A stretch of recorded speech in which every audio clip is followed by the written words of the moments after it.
I learned about leverage from Naval Ravikant, that there are certain things that have, if you apply a little bit of effort to them, they give you an outsized return.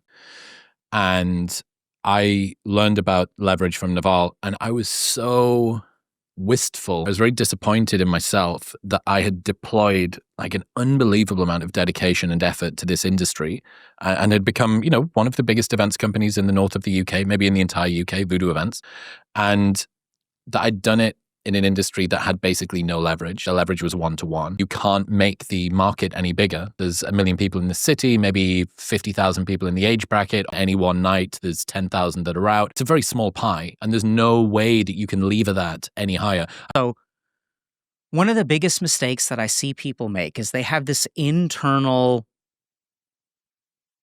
calling.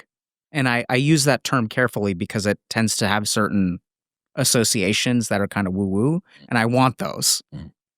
So you have a calling, and then you had this conversation with Naval, and he talks to you about leverage, and you look at your situation and you say, damn it, if only I had blown my load in an industry where there was leverage. If only I had blown my load in a thing where that I could do something and continue to grow upward. So helping them understand that this fuel that you have, this passion that you have, doesn't have to manifest in this industry based on your past history.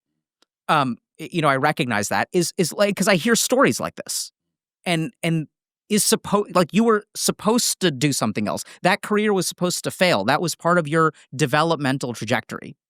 And when everyone is focused on the end goal, when everyone is sort of focused on external status or whatever, right? When you're thinking about the next promotion, the next promotion, and the next promotion, you've sort of boarded this train from the place that you were, which is going in a completely direction from where you really want to go. So, and this is what's really hard for people. I think some of the best decisions that you can make in life are terrible decisions. So my story of success is a series of bad decision after bad decision after bad decision. I spent 7 years studying to become a monk, and then I was like, you know what? I like my wife. I'm not a huge fan of celibacy. I mean, she wasn't my wife at that point, right? But I was like, I trained for 7 years, and I was going to throw it all away for like a girl. That's a bad idea. Like, you're throwing it all away.